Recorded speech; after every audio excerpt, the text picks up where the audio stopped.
Yo, yo, yo, what's going on, great people in all of the great land? It's your guy, Nicholas Wilcox. It's your main guy, Johnny Mine. We in here, the Fantasy Football Show, title game edition, your DFS, your props, your bets, your last minute start sits, your final questions before we kick things off for championship day. Whatever pinch you're in, whatever spot you're in, we're going to look to help you out in this critical spot for your championships where all the money, all the titles, everything on the line for you. Johnny, say what's up to the great people. Yo, Merry Christmas. Almost into Happy New Year. Holidays, Kwanzaa, Boxing Day. Yeah, we're almost into the new year. But yeah, man, what up? Happy to be here, man. Happy to get ready to get this show rolling for championship weekend, whether you're in a few or a lot, or whether you're just trying to make a little bit of extra bankroll in your DFS or on some props, man. Glad to be here and ready to get the show rolling, bro. Yes, sir. Yo, bro. Like I said, whatever spot you in, man, we're going to look to help you out today. As the people come in, please like, subscribe to the channel. We try to get to 200 before the season ends. So tell all your people about us, about your favorite fantasy football homeboys. So yeah, we're going to get things started. We're going to get to you guys' questions, whatever have y'all. When they pop through in a timely manner. So again, week 17 in here, baby, title game edition. First things first, we're gonna start with your people. Because you're pretty much in, right? You know what I'm saying? Steelers at the Browns, over under 35.5. You guys are clinched the division officially. Nope. Oh, you nope. haven't. Nope. You did, for real. Nope. Nope. I wasn't even making a joke. I thought you guys definitely clinched already. Nope. With the Baltimore win last night. Still kept things a little alive for them. Yeah. For the division. Well, that being said, Steelers 9-6 going into the Browns over under 35.5. The spread is 4.5 for the Steelers. Johnny, break it down, my guy. No, it shouldn't be a trap game, man. If they win today, then they're in. So really they got to be rooting for, or not rooting, but the Cleveland Browns have to win today in order for the Ravens and Steelers game to mean something next Sunday. So definitely the Steelers got to take care of business today. No TJ Watt. Browns are kind of banged up, obviously. No Quinshon Judkins, obviously, with that nasty injury for the year. Running back situation for the Browns is a little bit gross. So in comes one, Shedeur Sanders. Is all the Steelers have to do is beat rookie quarterback Shedeur Sanders here in week 17 to clinch the AFC North. That's all. That's all they have to do. That's it. Nothing beat down Browns team. Myles Garrett, obviously, 1 sack away from the sack record, which is obviously another thing that's a big storyline today. And I believe the stat I seen was really crazy. The one quarterback Myles Garrett has not sacked is Aaron Rodgers, ironically enough. So a lot of interesting things. Yeah. Oh, well, yeah, because they were in different conferences, obviously, for a long time. A lot of interesting things going on here. Obviously, no Harold Fannin Jr. today for the Browns, no David Njoku today for the Browns. And the Steelers running backs, man, have been absolutely cooking over the last 2-3 weeks, man. The Steelers right now, they are the only team in the NFL with 2 running backs with 900 plus scrimmage yards. Jalen Warren has 1,128, and Kenny Gainwell has 911 yards so far this season. So Kenny Gainwell quietly one of the best pickups this offseason for any team, really, I would say. But overall, man, this should be a spot where the Steelers should take care of business. No DK Metcalf, obviously, because of the suspension. But this should be a spot where they should handle business. If they don't, this will be very, very disappointing. And the Mike Tomlin critics should come back out again. For the DFS side of things, I'll talk a little DraftKings today, although I'm still playing on FanDuel because that's where I'm rolling hot at. But DraftKings ownership, the Steelers defense, 14.5% right now. Yeah. Kenny Gainwell, followed by the Browns defense at 10. That's where we're at. Still waiting, I guess, to get the official no-go on Harold Fanning Jr. Questionable, yep. Yeah, still waiting to get the official no-go on him. But if he doesn't pop, then or if he does play, then he will be the highest owned skill player for the Browns. But I think this is a spot where the Steelers should absolutely handle business in this spot. So give me the Steelers in this spot, straight up on the money line. Yeah, man. If you just weird stuff has been happening with Cleveland, man. The last 5 matchups, Cleveland has actually won 2 of the last 5 matchups. The Steelers have won the last 2. But dating back to 2024 and 2023, the Browns actually beat them twice in that space.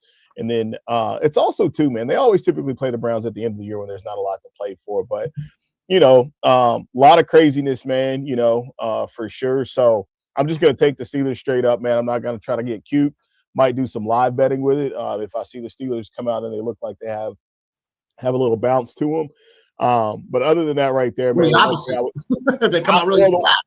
Well, the one thing I would say too is the Steelers, still have been one of the worst defenses in the NFL when it comes to passing yards. And Shedeur Sanders, for however you want to rate him or whatever it is you want to look at, he's made some plays. So I think this is one of these games where you can't really sleep on him. He's not a crazy athlete, but he does have some awareness in the pocket.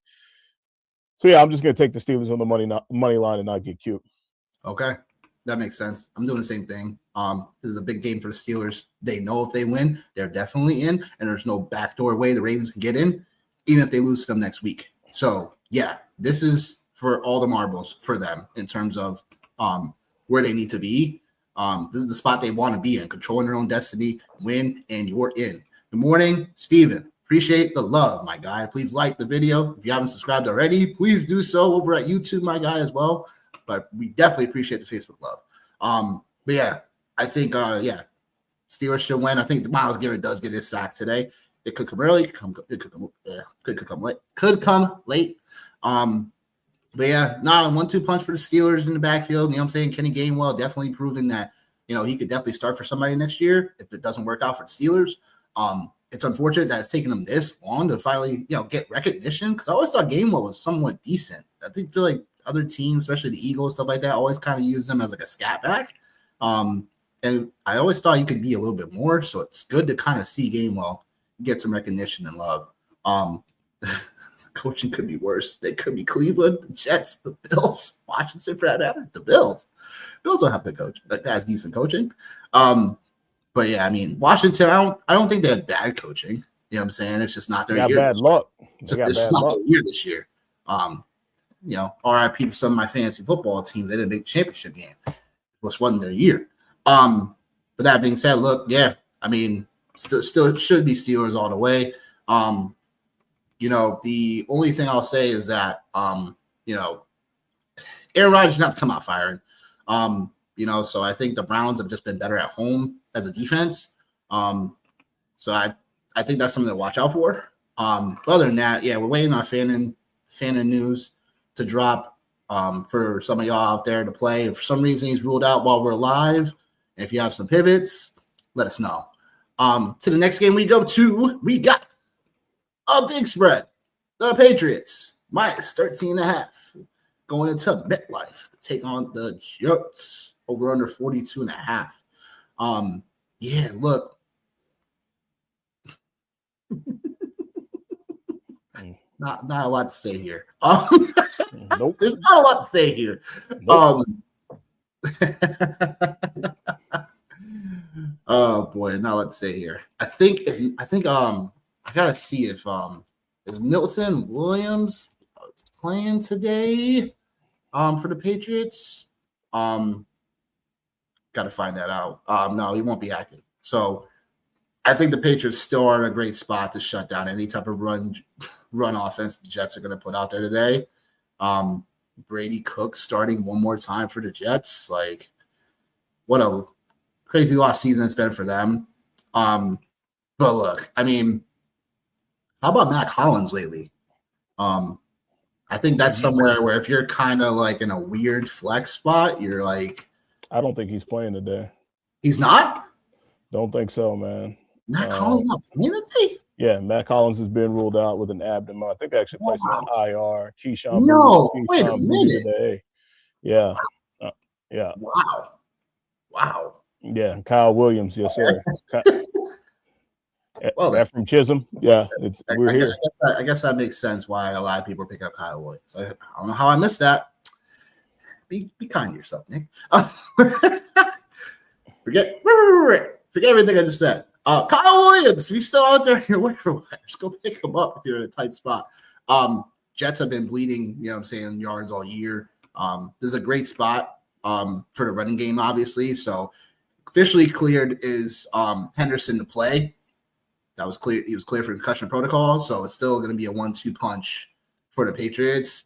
So I still feel good about starting Henderson if I'm in, especially if I have a couple flex spots to use one of them. I still feel good about Henderson in this spot because he could still get there. We've seen him be electric before. Other than that, again, not much to talk about. We know the Patriots still fighting for that 1 seed in this spot, and win, they will be one step closer to potentially the playoffs going through New England with 1 game left in the year. So we'll just have to find out. But Patriots got to take care of business. I think they will. I'm not touching the spread in this one because although, like you said, division games are always funky. Things can happen out of nowhere. Special teams, especially for the Jets, they've been pretty decent in a few opportunities where they've scored on special teams this year. So just not touching the spread. Just end the season for the Jets, basically. JETS, just end the season. Any thoughts on this one? Any matchups considered for DFS? Do you go there today? Because I don't know. It's one of those situations where I feel like New England could come out swinging early and then just pump the brakes. I don't have a problem with getting here at all. I think whether it's Drake May or whether it's Ramondre, or Travion or even any of the other pass catchers, I'm totally comfortable getting to the space with any of those guys because I think we all know the Pats are going to win this game, right? So they got to put some points on the board. So I think this one is really just more. Yeah, that's it. How are they going to get there? And there's a lot of inexpensive options when you look at guys like Kyle Williams, like you mentioned. Hunter Henry's another guy you can get there with as far as from a pass catcher side of things. Efton Chisholm III, a lot of buzz about him in training camp. This is an opportunity for him to show what he could do, right? Definitely a really good opportunity for sure. Even a guy like Austin Hooper, if you want to pay down in DFS, and you just want to punt the tight end position, you can definitely get there 2,500 on DraftKings. So I'm not afraid of this spot at all for any of the Patriot players at all under any circumstances. Travion Henderson, not a lot of people are playing him, and I'm pretty sure the last time Travion Henderson played the Jets, 32.3 DraftKings fantasy points. So I'm not afraid to go back to the well again with him or Ramondre. So I'm going to take the Patriots in this space here. And then also to the other side of this, Brady Cook, last 2 games, 0-2, 1 touchdown, 4 interceptions. Jets have lost. The Jets rookie quarterbacks have lost their last 3 versus the Patriots, with the only one to win being one Geno Smith back in 2013. Just to take it way back. On that one, huh? Yeah, take it way back. So this is it. This is it. Just in the season. Appreciate it. Saints, Titans. There's defenses can be played today in this one. Should be some defense. There should be. Oh man. So Saints defense runs the 3rd most zone coverage in the NFL. Cam Ward ranks 2nd worst against zone coverage and qualifying quarterbacks this year. So this could be a spot where, just like last week for the Saints, they could put up a ton of sacks, could put up a few interceptions possibly in this spot. So if you have Saints defense, I'm sure you already have them because this was already something that you should have looked forward to having at least stashing with the defense because they had a couple decent matchups for the end of the season. So I think in this spot, the Saints defense, I think I'm going to take the Saints in this one, just because I just think the defense is going to be able to get there. Chris Olave is still questionable, but he has been hot lately. But the Titans, they've only allowed a receiver over 75 yards in 4 of the last 5 games. So that's a good, Chris Olave's playing. You're definitely starting him. But I mean, other than that, I mean, if you have Tyler Shuck in a super flex, you're definitely starting him in this spot. Again, the Titans defense has just been Swiss cheese for the most part. I just think that still rolls in this spot, even though Titans are at home. Like, they got that one little, I feel like they looked okay last week, obviously, because it wasn't the Chiefs team we've seen before. And they were down to a third stringer last week. Thanks, Gardner Minshew, for tearing your ACL. Right. Like literally joining Mahomes in the freaking bed, like, hey, my guy, like, dude, rough. Yeah, it was definitely wild to see. I'm like, wow, okay. So, Saints in a spot, like, yeah, I think I'm gonna take them pretty easily in this spot. No Kamara, obviously. So, do we see Taysom Hill? Do we start Taysom Hill today, Johnny? Do we start Taysom Hill? I'm glad I don't have to deal with this. I've only got 2 leagues. So and the 2 leagues that I've got, one of them I don't have to worry. The only thing that would save me in one of these leagues would be if LaDainian Tomlinson came out of retirement, and prime Randy Moss would be the only thing that would save me in that league. Is I'm what I hate about everything in fantasy football. Like I told you, 5 and 6 seeds. Yeah, that's right, baby. That's right. Nephew. That's right, baby. We should get you out there on that field. The Cowboys are not going to the Super Bowl, okay? You need to let that go. That died on Christmas Day. Okay? Died before that. Yeah. Listen, show up and do better, okay? Talk to Jarrell. All right. I love you, though. Yeah, like I'm glad I don't have to worry about that, man, because that's a really tough situation to be in. Audric Estime didn't do jack squat last week. Taysom Hill was getting – was throwing the ball, was running the ball. Yeah, I don't want to have to – I don't want to be in this situation. If you tell me Taysom Hill, or I can listen to it, but just to go out and independently play Taysom Hill, man, I don't want to say what it's like, but it's like taking a dive out there on the deep end. You never know what you're going to get. That's for sure. So, yeah. What did he make? Did he make your rankings? Yeah. I think you start Taysom Hill. Reasons for it is because in some spots, especially if you were just been hurting at tight end, literally, tight end is just always a spot where you can, be okay taking a 0 or okay taking a swing for defenses.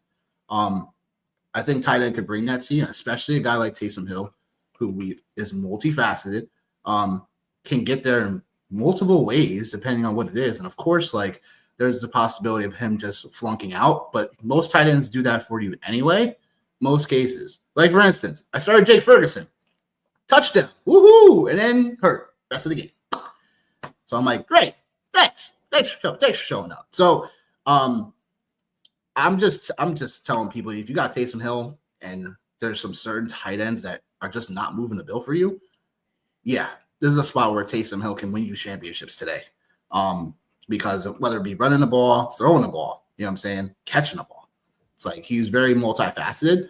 And again, like I'm not banking on the Saints not having a run game in this one, but I do expect Taysom Hill to make some type of mark in this one. So if you have him, I believe you start him at the tight end position today. He's definitely someone that's like he's a top 8 tight end for me this week.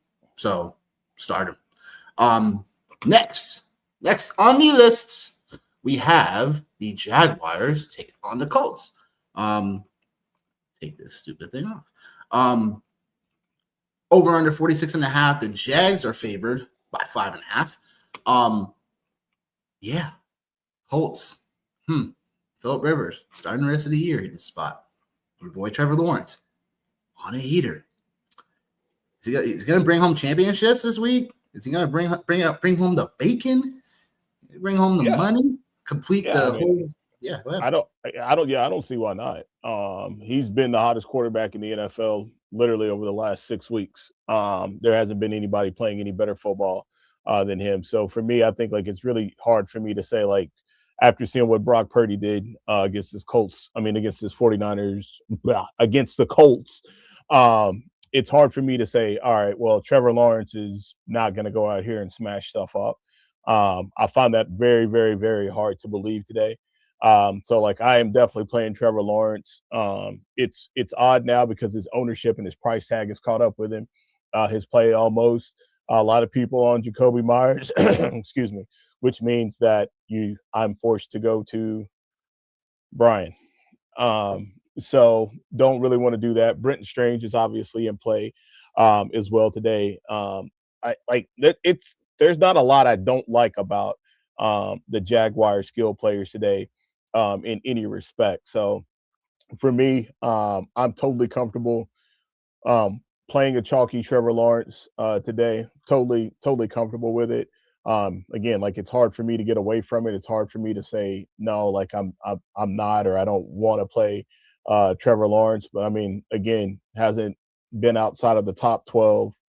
Actually, he's had one finish outside the top 12 since week 9. So back-to-back number 1, number 2 weeks. Again, like the proof is in the pudding. Trevor Lawrence is the guy that's going to win fantasy championships. And, for everybody that had him as a sleeper, well, better late than never. You know what I mean? Better late than never. And like at this point, who would have thought? And granted, the Patrick Mahomes injury is what kept him out of that space, right? But who would have thought that it would have made more sense to draft him over Lamar Jackson, over a Baker Mayfield, over a Peyton? I mean, you could even almost make the case over a Jared Goff, Jalen Hurts. Like he's in that neighborhood. He's top 5. Well, he was definitely drafted after those guys too, though. Like big time too, right? Or so it's in some places, man. Some places, yeah, some places, right? Just really wild, man. Just to see like what has transpired with him.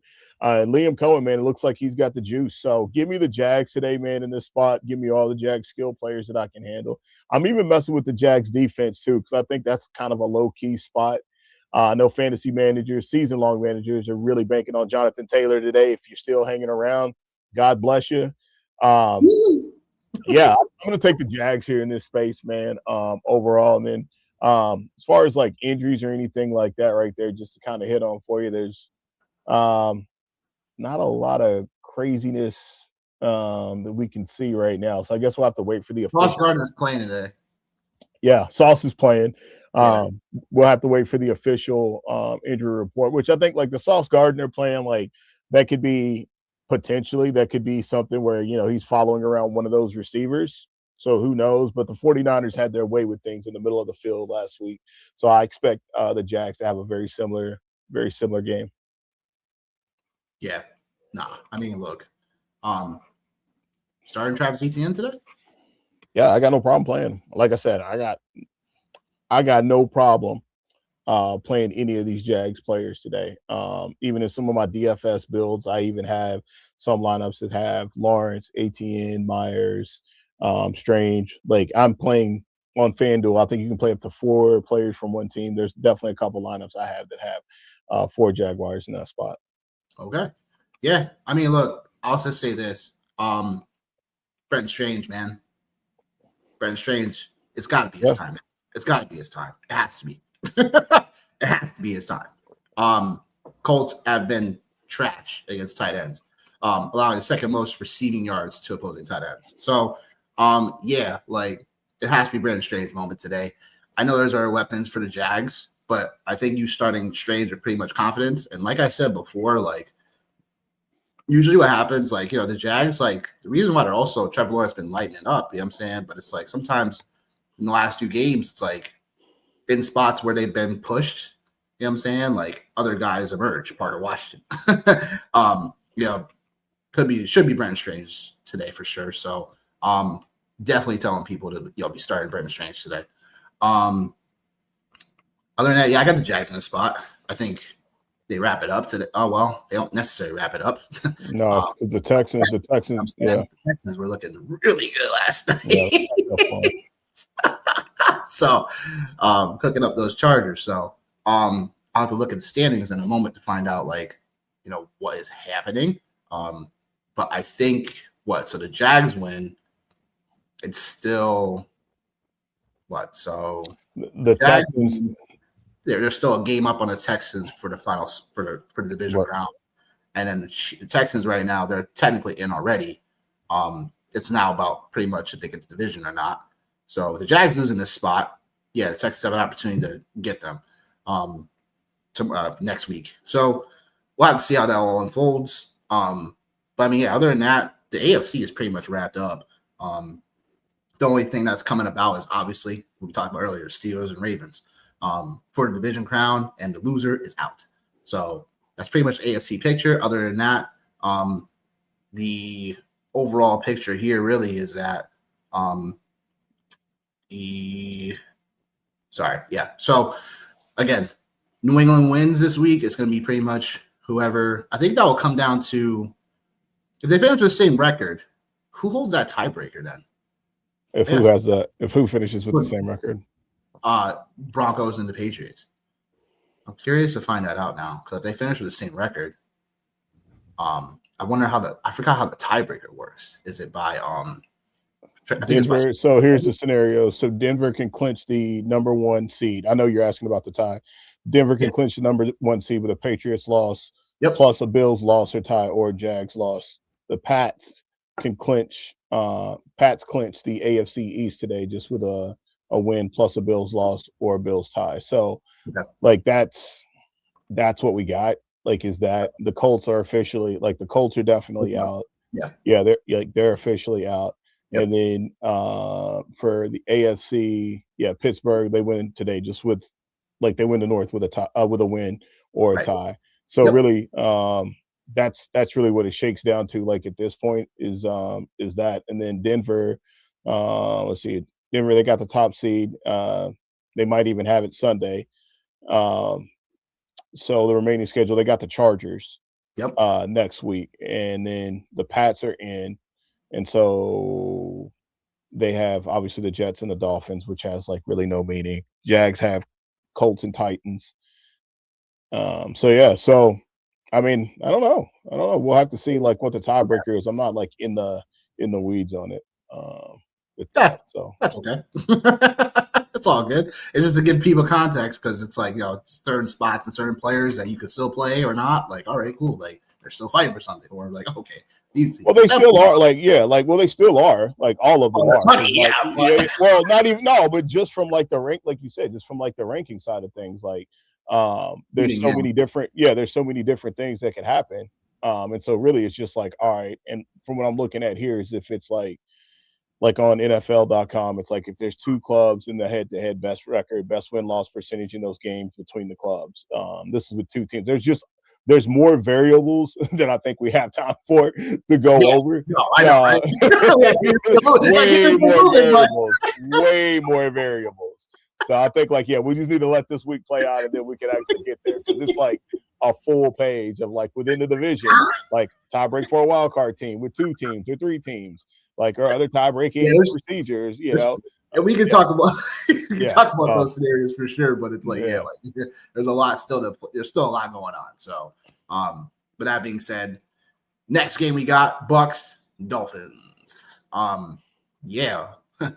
Miami, huh? Devon H. You already know where it is. Man, need Devontae to show. Need Devon H to show up today.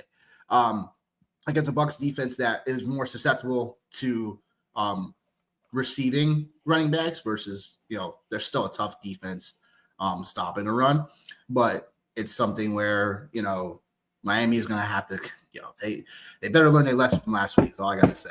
Just keep peppering the guy. Keep peppering Devon H's game plan. Okay, but in all realness, Bucks still have an opportunity to clinch not clinch division, but to win, and they still have an opportunity to face Carolina for the final spot for the NFC from a division standpoint. Lose, they're out. So no. Sorry, I take that back. Carolina plays Seattle. So that being said, if Carolina loses, the Bucks win, it's a fight for the final it's a fight between those two one more time, and that means this time it's for the division.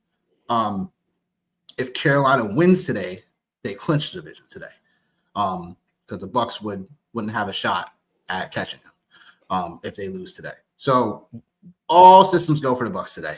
I feel like we've been saying this on repeat the last several weeks, though, and it's like it just feels like they come up flat and short in all this. So yeah, look, do I expect the Bucks to win? Yeah, but it's like one of those lessons. They're like, yo, this team again, or these players again, really? Doesn't it feel like that? I feel like we've been talking about these Bucks the last several weeks. They're in a spot that they have to win, and they don't, right? Or am I like, yeah. Or this feels like deja vu? No, I think the thing about it is over the last 4 weeks, all the games that they've lost, they have been one possession games. Arizona, they beat Arizona 2017. Excuse me. They lost to the Saints 20-24, lost to the Falcons 28-29, lost to the Panthers 20-23. So I think they are, they're losing one possession games. Is what it is. They're just not closing. And this is basically an interstate game, obviously. So it's not like they're on the road, like big time or anything crazy like that. Interesting right was the word, though. Yeah. And Baker Mayfield, man, really since from weeks 1 through week 10, 99.2 passer rating. And then since then, it's been 72.6 since week 11. That's 29th out of 31 qualified quarterbacks. And the only two people that he is ahead of, Shador Sanders and Brady Cook. So definitely hard times for sure for the Tampa Bay Buccaneers. But I do think, if this has got to be the spot for him, right? Yeah.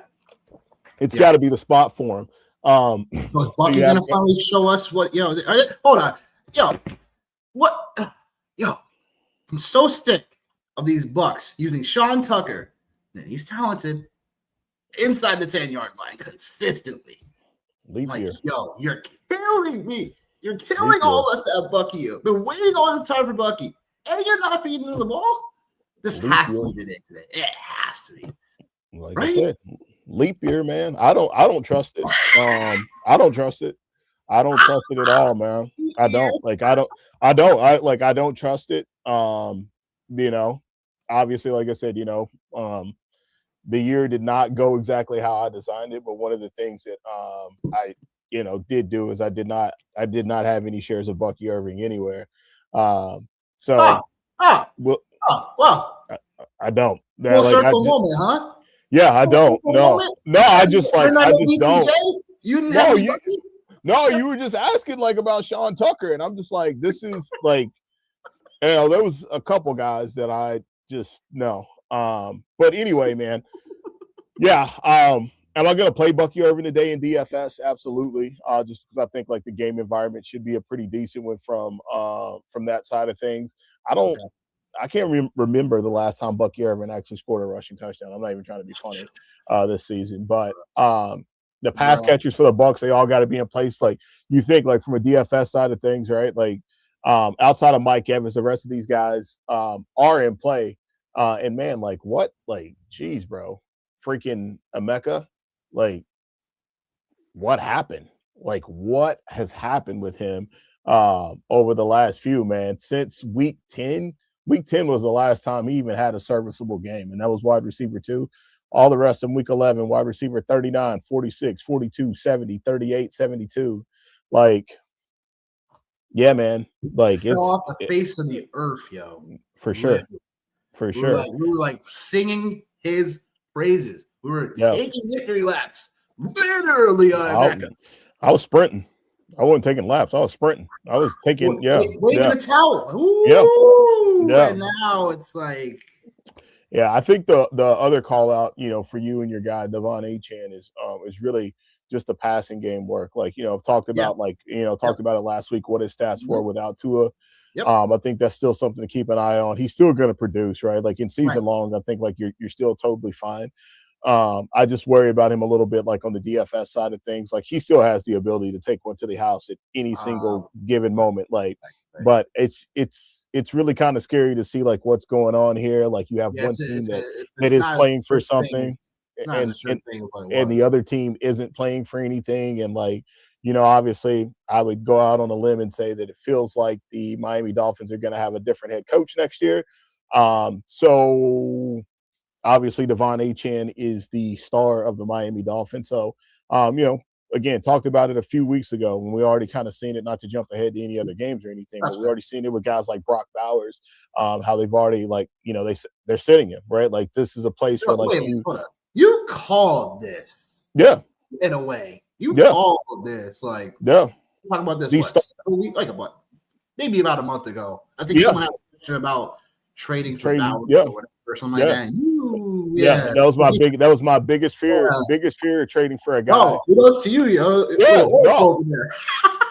No, man. Like that, those are just always like my biggest fears of like having really good players on bad teams. But then the fact like when they get hurt in season and then they don't have anything to play for, like then Max Crosby, right. Like so what's in, like you seen the Giants soft quitting last week. So like literally. I don't know. But in this game, like you gotta take the Bucs in this game. And to your point, man, like if the Bucs win, essentially from a playoff side of things, if the Bucs win, they live to fight another day. This does give them the opportunity to go into next week. To be able to play the Panthers for the NFC South crown, which will be interesting again in itself. So, give me the Bucs today, man, and hopefully Baker Mayfield finally has a bounce back game. Take the Bucs straight up. We'll go on this ride again, even though we may know how it ends. Listen, I'll tell you what, man. Like before you go to the next game, I will say this: if the Bucs lose today, Todd Bowles, man, that seat's gonna be pretty damn hot. Gonna be pretty hot, man. I listen, but that's the reality of the situation, man. This is a team that like you think about it, like the last 2 years, like this has been a very, very good football team, and like they like obviously losing Liam Cohen, like all right, cool, like, and I think we can see like the impact like losing like really, really, really great offensive coordinators has on teams. Detroit Lions. You can see like what that looks like, but I think like I'm not saying he's going to get fired, but I'm just going to say this: it's definitely up for discussion because Todd Bowles, for as much as you like him or whatever the case may be, having Tom Brady at quarterback makes your life a lot easier, right? For sure, and having a guy like Liam Cohen also makes your life a lot easier. So, to be continued. Totally. Last few notes. This Bucs team has allowed at least 2 touchdowns to opposing quarterbacks in 8 straight games. That's how bad it is. If he does it, oh, golly. If Ewers does it today, good Lord. The other part is that the Bucs have been susceptible to tight ends. They've allowed at least 40 yards and a touchdown to opposing tight ends in 3 of the last 5 games. So wheels up for Darren Waller if you got him today. Yes. If you should have had him a couple weeks ago because we told y'all he had decent matchups coming. So I wrote about him several times. So hope you have him. If you have him, you're starting him today. Next game. Seahawks going into Carolina. Take on the Panthers. 42.5 over under. Look. It's crazy that like Seattle is 12-3 and may not even sniff. You know what I'm saying? May not even sniff the 1 seed. It's totally possible it could still happen.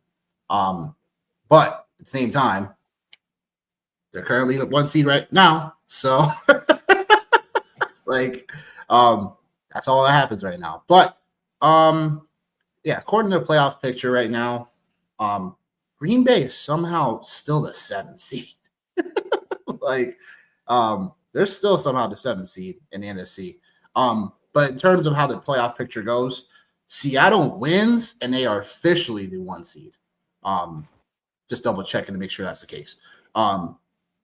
Just to make sure. But they win, they are the 1 seed. So I take back what I said earlier. They are officially the 1 seed if they win, which is wild because no one thought Seattle was going to be 12 or 13 wins. We all thought they were going to be 10, maybe 11, right? if Darnold was hitting all cylinders, but could go 13-3, could go 14-3.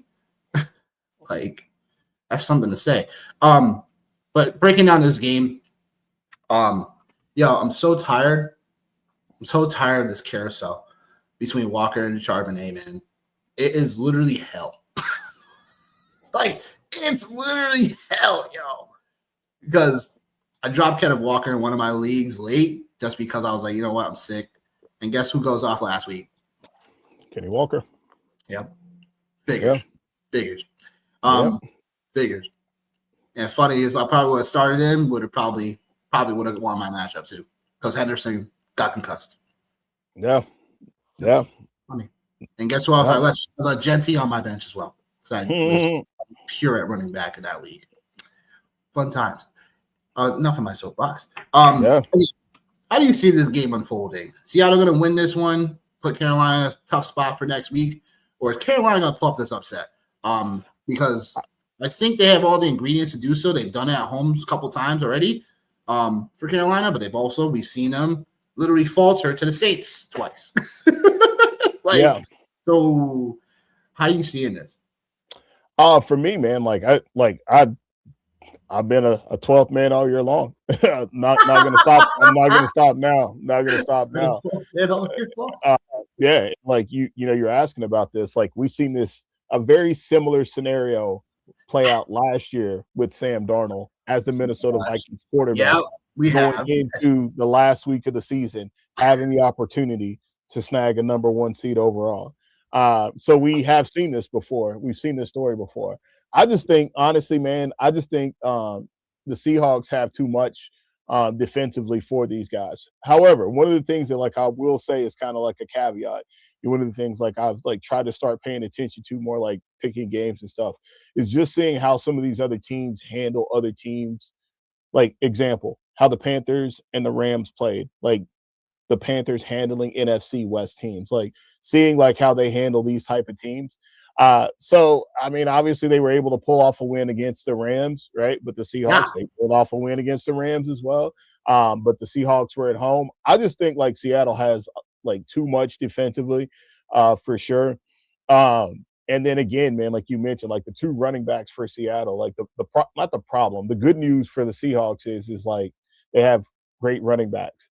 The bad news is, for fantasy managers, they have 2 great running backs. That's the bad news.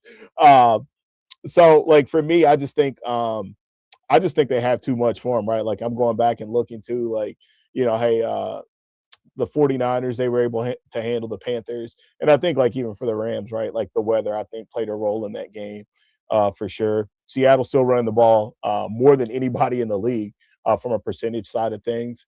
So it's hard for me not to like Seattle in this game, man. It's really hard for me to. I think Carolina can hang around. If they can hang around, can they make a couple of plays here and there? Absolutely. But I think for me, I think Chuba Hubbard's a guy to watch for me today, from a DFS side of things. He's a guy for me to watch. I think the Rico Dowdle experiment, I don't want to say the experiment, but I just think in this game environment, I don't know if this works best for him. I think Chuba Hubbard actually, this is a game environment that works for him, obviously, being a pass catcher. Both the receivers in this game, you have the league leader in receiving yards overall in JSN, and then you have the rookie leading receiver. Let's talk about Ted McMillan for a little bit. Let's talk about that's questionable, though. Yeah, it's an illness. He's going to play through it. It's all came through. It's more precautionary than anything. But let's just talk about the fact that one of the things, one takeaway, I think everybody should have is just not reading into every single tea leaf there is about guys like this. Because Ted McMillan can play football, man. This guy is good. He's good. And there were people that were questioning how good he was going to be or how good was he in real life. And he's in a low volume passing offense, and you're seeing what he can do. And when you go back and look at some of the things that he was just doing at the collegiate level, how he was manhandling DBs, that's what you're supposed to do. So, shout out, man, Ted McMillan on putting together a really great rookie season for sure. 924 yards at this point, 31% of the Carolina Panthers receiving yards. That's the 4th highest mark by any rookie on a winning team since the 1970 merger. So Ted McMillan is getting busy and has been getting busy. And I think, obviously, hey, going into next year, he's somebody that like you got to put some respect on his name. But yeah, I like the Seahawks in this game, man, for sure.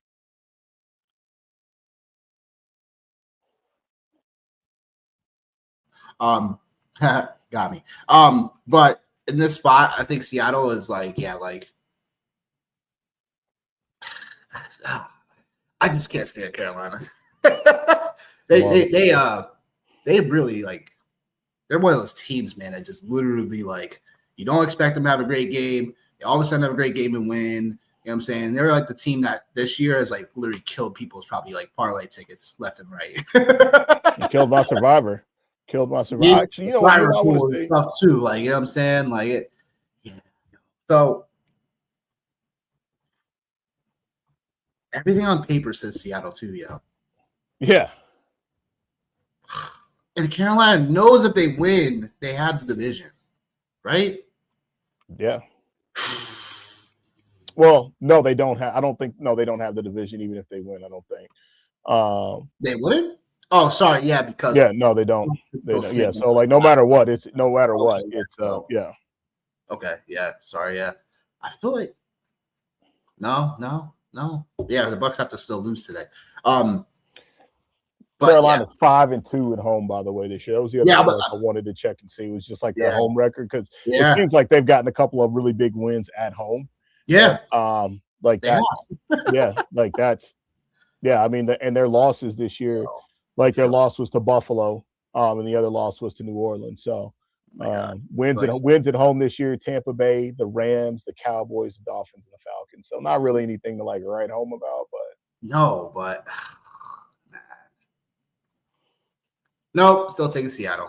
It just feels like I just hate these moments because it's like, well, come on, hours later, it'd be like, we knew we should have taken Carolina plus 6.5. We knew we should have taken Carolina at home.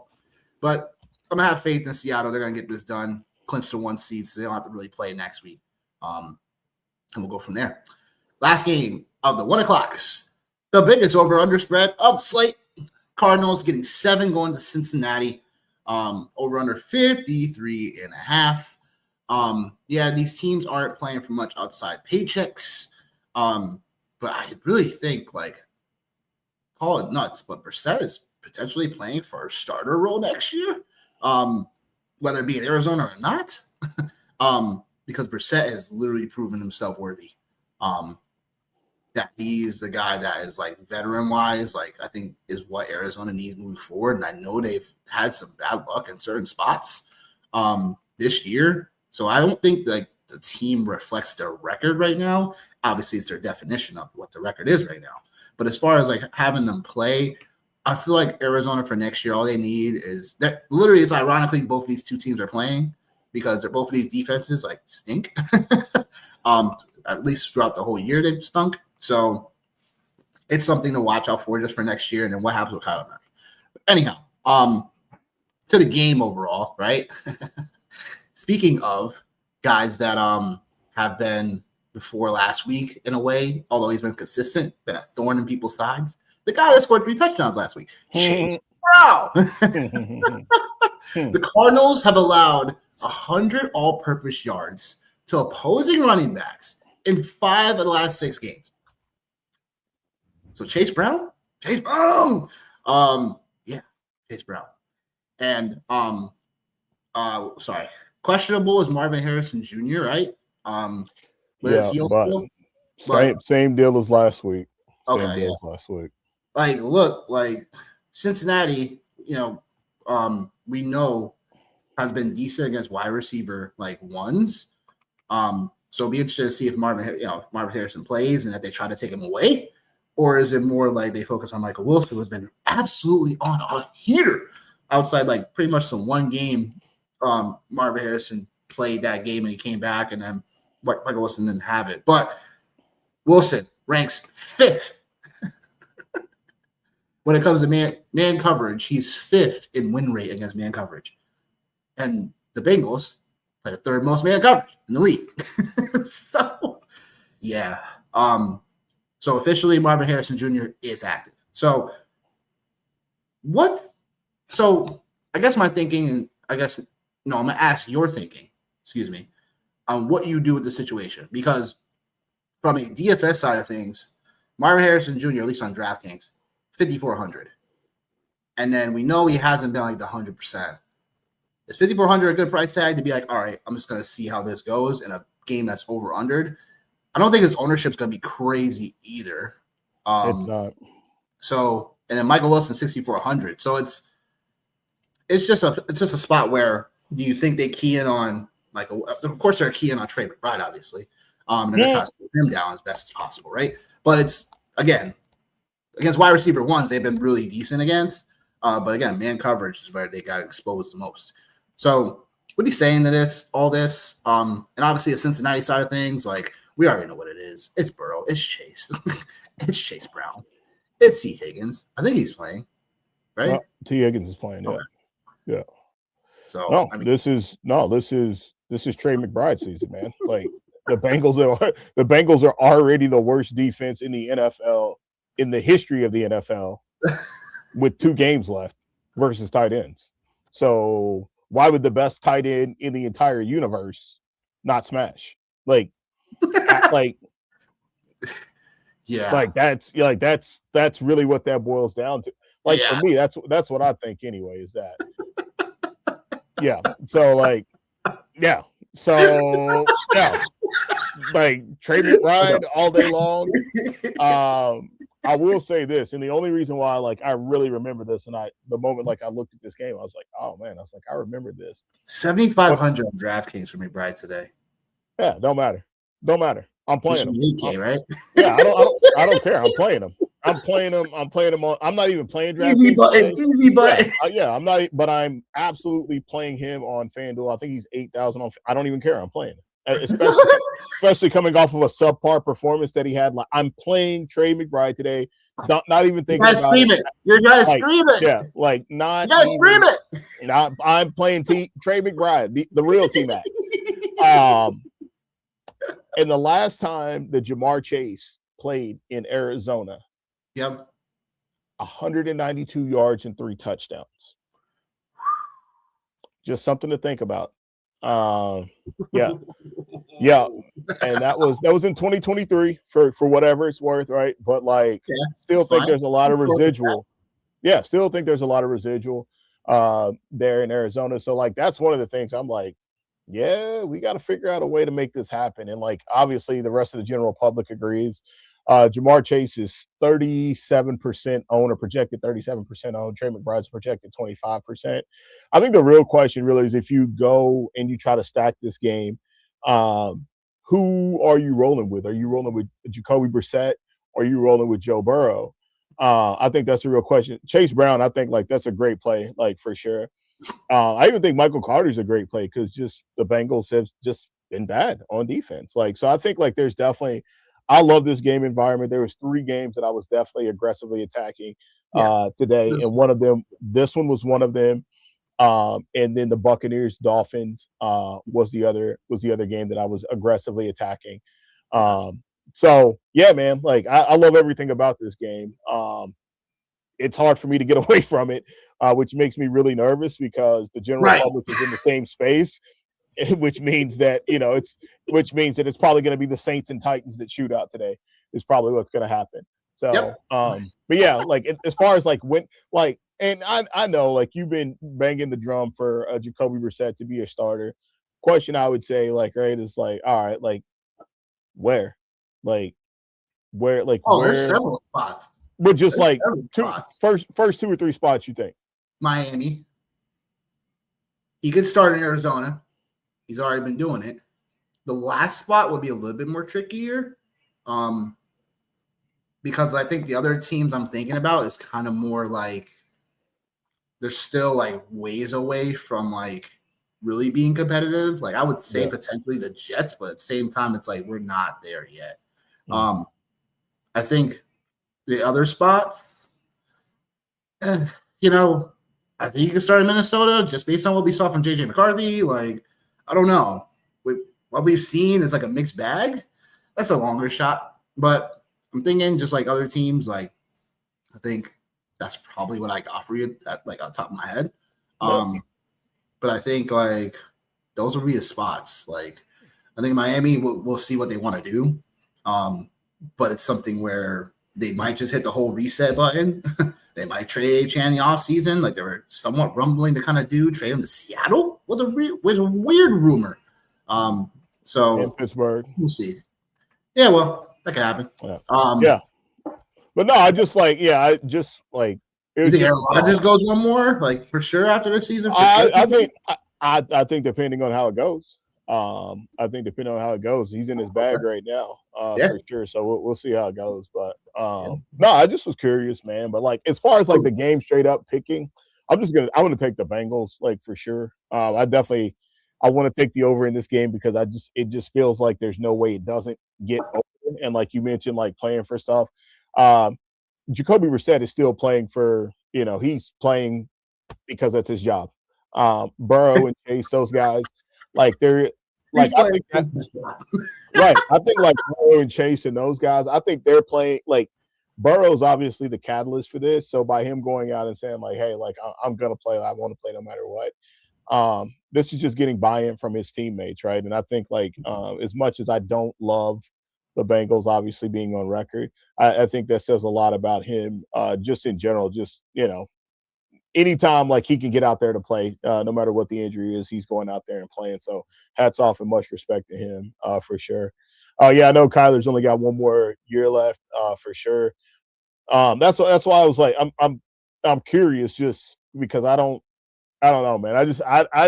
I don't buy into the Jacoby Brissett as a starting quarterback. I think maybe like as a bridge quarterback, like as you mentioned, like, yeah, that could be the case. But like I'm just having a hard time in my mind envisioning a head coach coming in, taking a job and going, that's the guy right there. Like that's the guy that's going to, get me to where I need to be at.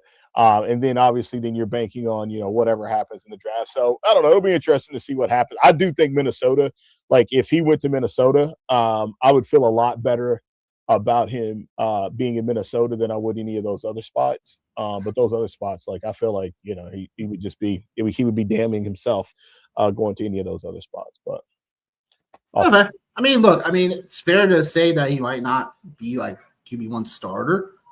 I just feel like he overall is someone that like I feel deserves the opportunity to, just like what we talked about with Sam Darnold. You know what I'm saying? Like how he got like kind of his overall rhythm. He was signing. He got to start with a team that was like, kept KOC. You know what I'm saying? Was like a guy that molds quarterback. So Sam Darnold, he again. I kind of classify him as like the, when we looked at Geno Smith a couple years ago, when we looked at Darnold a couple years ago, like he's just seen them reinvent their careers.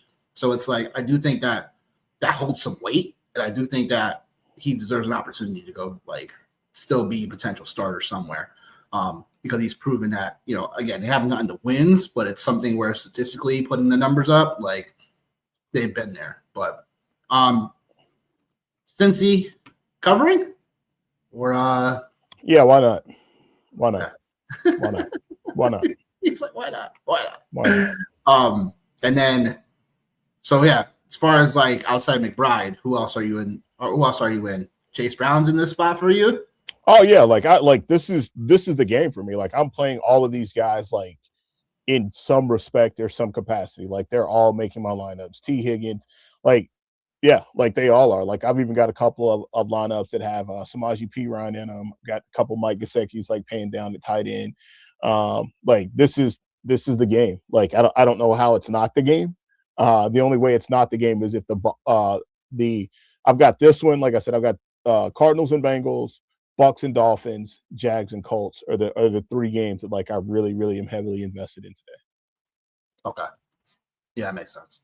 To the 4 o'clock window, we don't have as many games because of, the schedule, this crazy, wacky schedule for the NFL, them trying to take over Christmas and stuff. But yeah, it's still the NBA, bro.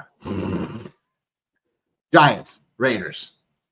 Yeah, there's a ton to talk about here, right? Who's going to be the number one seed basically here, right? When I mean number one seed, we're talking about who's going to finish number uno overall for their draft pick. Yeah, look, I think you could get a little different, obviously, in this spot between these two teams, from a DFS side of things. Look, the Giants have allowed 7 touchdowns to an opposing running back the last 5 games. Is it Genty season or what? Is it Genty season or what, yo? I don't know if I'm a hater, but I don't know if I don't know if I'm like, man, to see this man showing up at almost 40% owned, almost 50% on FanDuel. What could go wrong? What could go wrong? What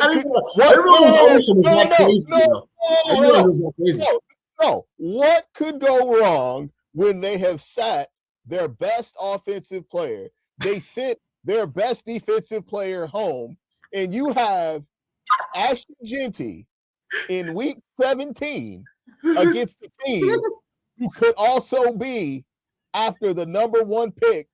47%. What could go wrong? What could go wrong? Nothing could possibly go wrong in this scenario. Nothing.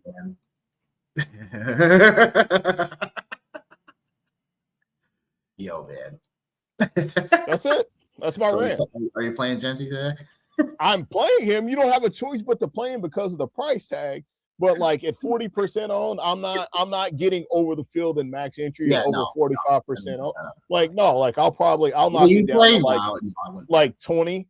I think obviously like he's a cash play, like, right? Like he's definitely like the price tag on him, like you can't not play him.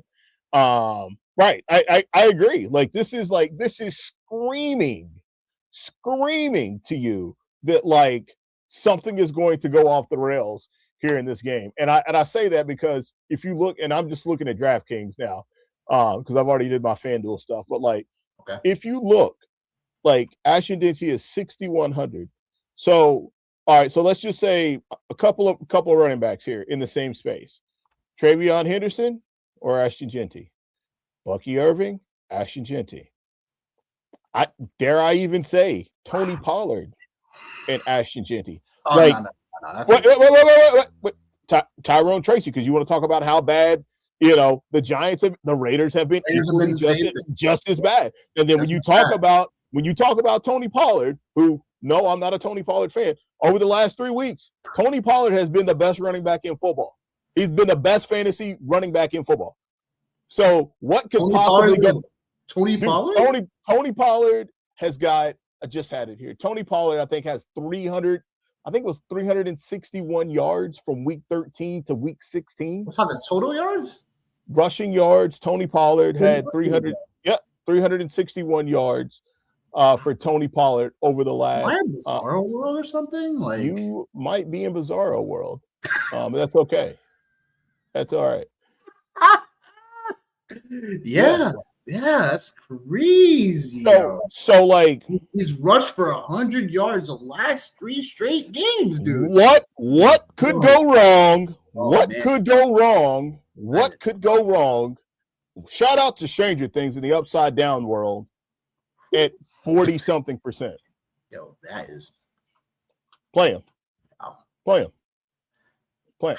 I triple dog dare y'all to play him. And play a lot of them too, please.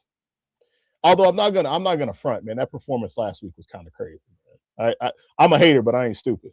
That was crazy. That was crazy. Yeah.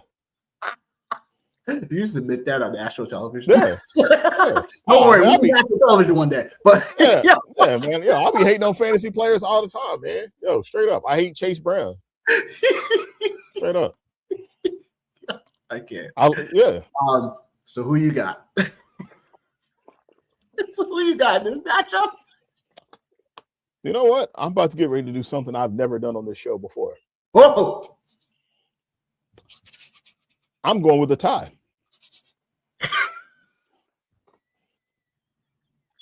Yep. You heard it here. I feel like I influenced that one on you. No, you didn't. You didn't. I said it before on the show. No, I'm taking a tie. You hope it ends in a tie. Wait, I don't hope it ends in a tie. again, one team tanked on the field, and the other team just said, "Screw it!" Like we don't even want to try to win, so we're going to take our two best players off the field, not even play them. And one of the guys wants to play, like got pissed because he's not playing. Yeah, this game's going to end in a tie. Boy. Yeah. Oh, sorry. Yeah. 6-7. Give me the Giants. Give me the Giants. I'll take them to cover. No Max Crosby, and this defense for the Raiders is no bueno, yo. Like literally last week, Max Crosby, like literally, like I think he like saved a touchdown because of how like he was just chasing after the play. Like there's a replay of him just like coming back into the fold out of nowhere and literally does like the lion tackle at him. You know, like a lion comes and just like he's just like goes all out to tackle the guy. Like otherwise, would have probably had a touchdown. Yeah, just nuts. Final game: Eagles, no Bills, 2.5 underdog.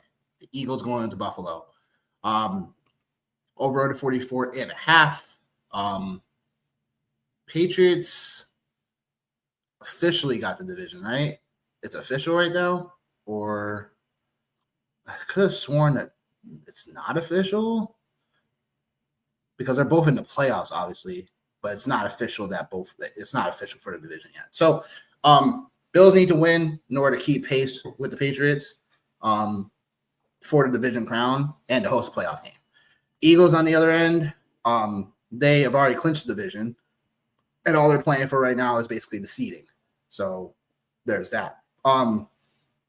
Be interesting to see how this game actually unfolds, because do we expect the Saquon Barkley game once again? Because we all know the Bills have been absolute trash against the run. But I'll say this, like, expect the unexpected. I know you're facing him against some of your you got to face against him at championship game today. Oh, man. He ain't even the face of that team. He ain't even the face of that team, right? He ain't even the face of it. Oh, man. Yeah. Who you got in this spot? Who you got? The Eagles. The Eagles, I'm taking them for sure. I think this game just matches up better for them for what it is that they want to do. Just being incredibly physical. You know, and again, man, like seeing what other running backs have done to the Bills, and like, you know, quietly Saquon Barkley is, I don't want to say he's coming along or anything like that right there, but yeah, the last couple of games haven't been like bad for him. Like he's got 3 straight games in double digits, 21 points, 17 points, and 24 points. So he's beating up on the bad teams like at this point. So maybe it's just a situation where he's just now getting revved up, right? Like we've seen it happen with Derrick Henry last night. Before last night, it wasn't anything to write home about with Derrick Henry. You know, he's still very serviceable, like in the fantasy space, just like Saquon Barkley. But I think this game right here, I think this is a statement game for the Eagles, right? And I think it's a game for the Bills where like the Eagles are still the defending Super Bowl champs, right? And the Bills are saying, hey, like, you know, we belong, but I think like the general public knows they don't. And I think this is just a spot for the Eagles just to go out and let them know and make a statement at home on the road to let them know that like, yo, like you're not there. You ain't ready yet. The rain is supposed to be really, really bad today. Yeah. I think there's flood warnings there in that space. So I think like, you know, obviously for the runners, I think that does a lot.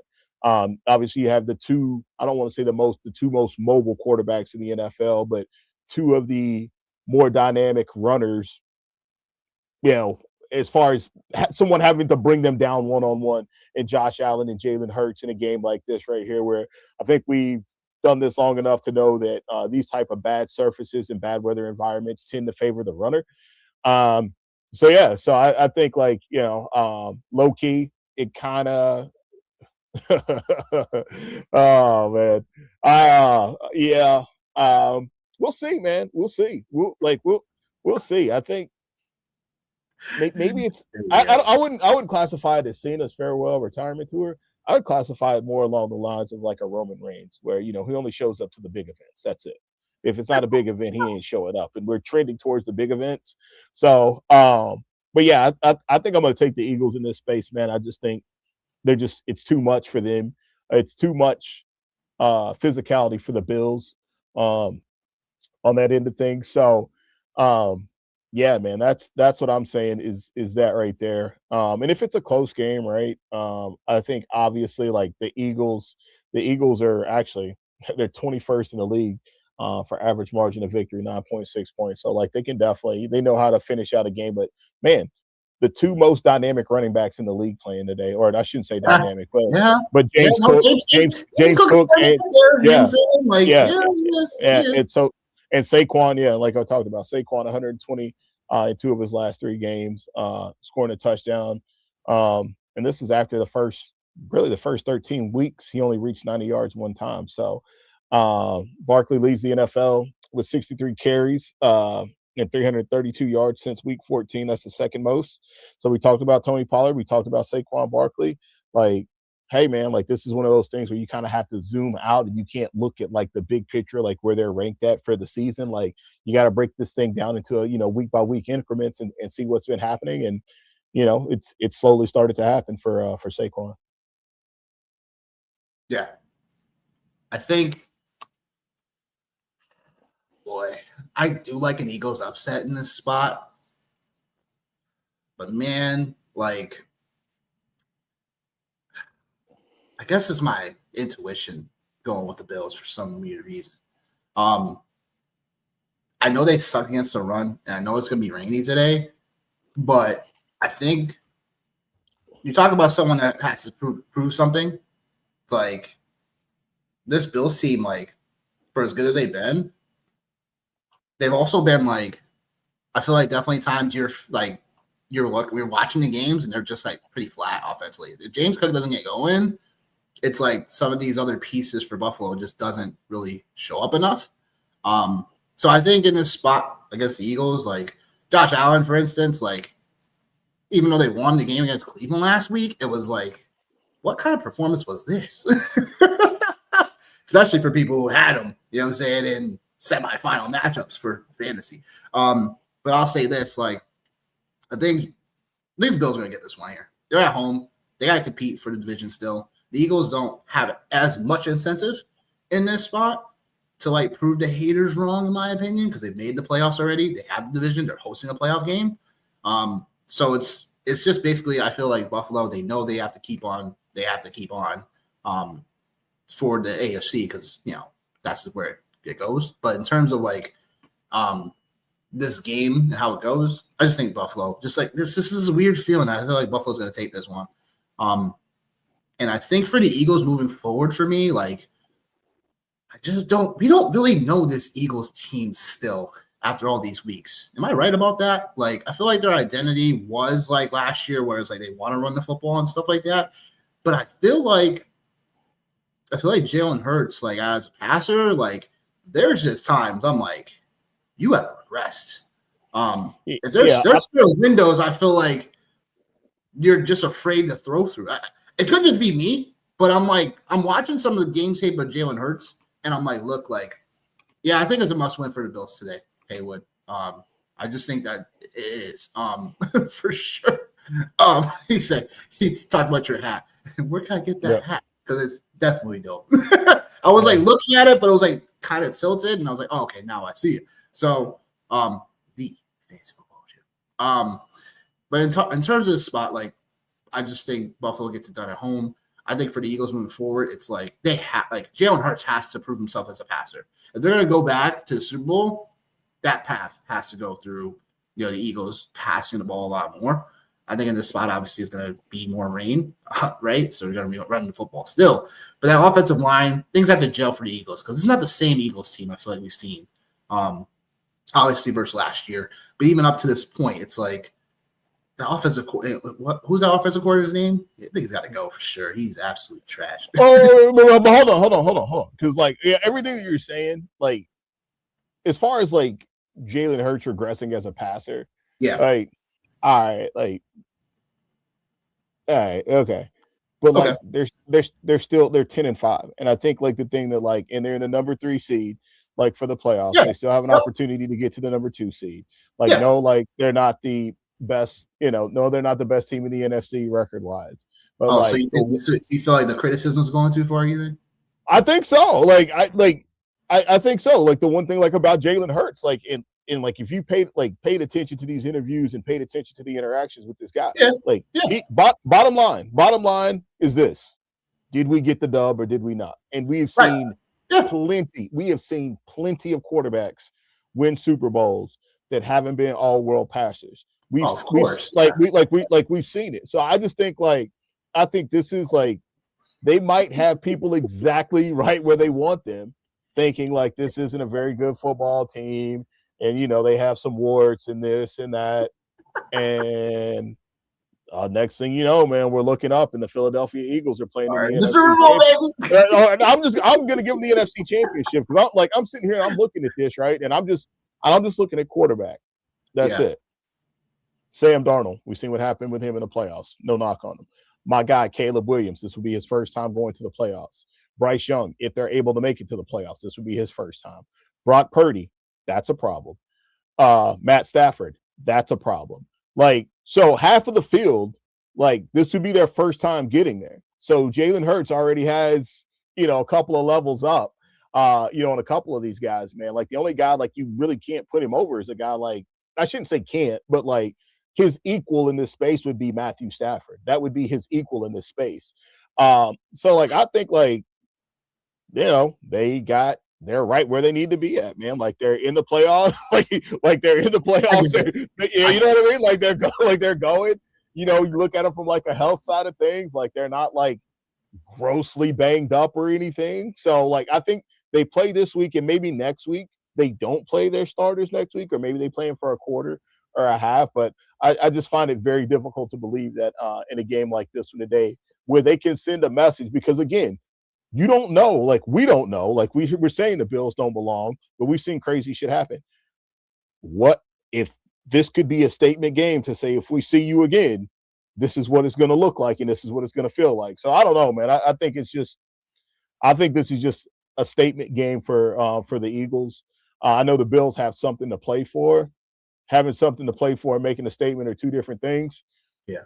See how it goes, man. I kind of feel what Hay was saying is very accurate. It's like, I do think it's very wide open. Like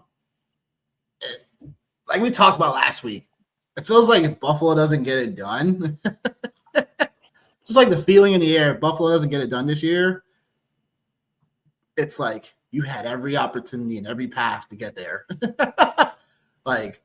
And there's no, like we talked about, there's no, the guys have been kind of clogging it up for you for the last 7-8 years. They're really not there right now. No Mahomes, no, unless Lamar sneaks in somehow. There's no Burrow for the playoffs. Like, there's just no excuses. So, but yeah, do you agree? I guess from just to answer this question, I'm not sure who I'm taking yet. I'll figure it out when everything crystallizes for the Super Bowl. But I'm like, how is I just feel like there's other teams that could definitely get there, and it feels like it's one of those anomaly years that may happen. Like, could Denver get there? Yeah, absolutely. Yeah. Denver, Houston. Yeah. Before last game, the Chargers potentially, but I don't know. I still think like the Chargers are going to do Charger things, but like that's still a tough team because like it's Herbert's. It's his non-throwing hand that's broken, and I think like a lot of character on that team. I agree. Like I do like with Haywood. I do think. I mean, I just named 3 teams in the NFC that like I think like are there that could make a run at it, and you got to think like you just mentioned like the Texans, the Broncos, the Patriots. Like as much as it pains us to say that, right? Like they have just as good of a chance as anybody does. So it is wide open.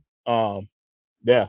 So I don't. If I had to pick right now, I think obviously everybody's sexy trendy pick would be the Houston Texans. That's the trendy pick, and like it's kind of hard to go against it the way they've been playing.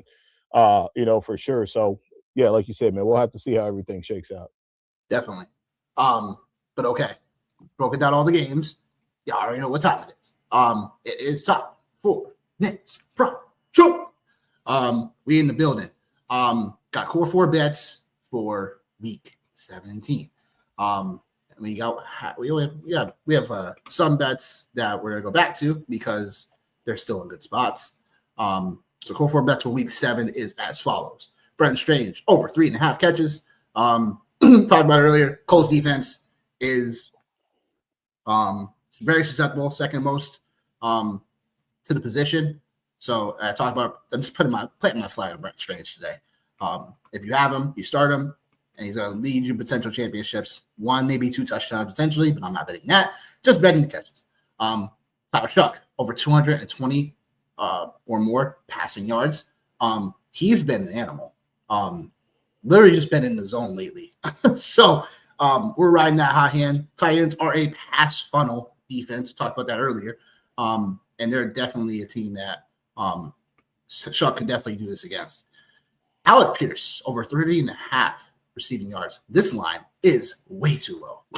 Like, we know Alec Pierce can get it in one play, but it's definitely too low in a competitive environment. Even though the Colts are eliminated, there's still a division matchup, and I do think that Alec Pierce can get this in one shot. Last for the core 4 bets, Chase Brown over 83.5 rushing receiving. Talked about earlier, like the Cardinals have literally allowed this consistently. So Chase Brown in a spot where, not much play for it, but Chase Brown, he should bring it home for some in championship games today.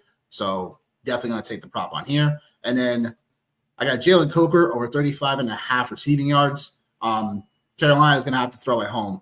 Jalen Coker has been hot covering this line for us lately. So we're going right back to that as well. And then last but not least, if I got Tyler Shuck, you know who else I got? Chris Olave, baby. Over 60 receiving yards or more. Look, Chris Olave and this Saints team been hot. Guess what the Titans play a ton of? Cover 4. And we've been nailing this the last several weeks with Chris Olave and Shuck. They love playing against cover 4. Chris Olave annihilates cover 4. So we're going right back to the well on that. And that will do it for next prop shot. Let's get it going. 9-7 last week, so we'll look to bounce back from there. But again, still looking pretty good on the year if you've been following along. But absolutely looking to get money for y'all. Hope Christmas went well. I hope I was able to contribute to that because we've been out here doing our thing. Johnny behind the scenes with DFS and my props. Like, yo, we the best tag team, baby. But that being said, no more excuses for Bills Mafia. You know what I'm saying? It really isn't. It's time for them to definitely buck up. I'm not taking them to win the Super Bowl. Like I said, I'll probably kind of wait to see how things crystallizes still, because the NFC, like, there's a lot of contenders, like we talked about earlier. Like the NFC could potentially have a lot of people teams that could definitely get there. But yeah, definitely Chase Brown is money. He might go out Bundy today. Okay, baby. Okay. I love that, yo. He might go out Bundy. Oh man. That being said, we have over 200 people watching. If you're on X, please go and like the video after the show. Please, yo. Begging you. Please. So we can keep on giving you guys this fire content, yo. If you're watching the replay, please do. Oh my gosh, please do it. Tell all your friends and family about us. Your favorite fantasy football homeboys. Johnny, you know what time it is. Any final thoughts for the people before we let them go? Obviously, good luck to you today in your championships. I'll tell you, if you are, I'm going to make this plug. If you are a fantasy commissioner, please don't be a dirtbag. Get everybody paid out, ASAP as soon as you possibly can. So that way, everything is good to go for you and everybody for next year. Make that a priority for sure. That's, it's one of the things like, definitely take a great deal of pride in for sure. DFS wise, man, good luck to you today. Obviously, props, man, for sure. And if your team is still hanging around the playoffs, man, let this be a good one. I think we've been really, really lucky to have like really good playoff quality football games coming down the stretch here. So we've been really lucky in that space. And man, it's almost over with, man. We got probably like another 5 weeks left of this, and then we gotta hang out and wait until August, wait until the draft, wait until free agency. Yeah. Be a best ball junkie, yeah. So yeah, man, good luck to everybody today for sure. Except for all those 5 and 6 seeds out there. I want to take a moment to tell y'all, I don't like any of you. I love you, but I don't like you today. All you 5 and 6 seeds, because you shouldn't be there. You shouldn't be there, and myself is included. I got a number 5 overall seeded team, shouldn't be there. 5 and 6 seeded team shouldn't be there today. I'm showing some love to the number 1 and number 2 seeds. I'm doing something different today. Oh, man. Everybody that grinded it out and crushed it all season long, I'm giving you all of my love and compassion right now. And I hope something positive. I hope something positive happens for you today. But you 5 and 6 seed teams, I hope y'all go down today. It's just that simple. That's it. Don't like you, but I love you. Don't like you, I respect you. Yeah, look. We only got so many shows between us, you know what I'm saying, for the season. It feels like it went by like this in a way. Some weeks it went by like this. Other weeks we're like, yo, man. But shout out to my guy Johnny, because he's always here with my road dog here. Much appreciation for you, dog, as always. Shout out to our people, you know what I'm saying, Haywood, Rob, you know what I'm saying, the people that have been consistent with us here, like, yo, y'all make the show rock, you know what I'm saying, like, you keep us motivated to keep on doing these and giving out good advice when it comes to season long, when it comes to DFS, when it comes to props, like, we appreciate that for sure. We got what? So technically 2 more shows left in 2025 after today. 1 tonight and then 1 tomorrow. And then yeah. No more waiver wire shows. No more waiver wire shows, you know what I'm saying? Yeah. So just let me talk about football tomorrow. But that being said, like, look, just a final thought, man. Just thank y'all for being here. We appreciate y'all every week. Whether it be you're liking the video, whether it be sharing it with other people, whether it be just just a constant love whenever we speak to y'all, like Dustin, Tip, you know what I'm saying? Y'all know where y'all are. So we appreciate y'all for bottom of our hearts. But that being said, yeah, look, go win your damn championship, bro.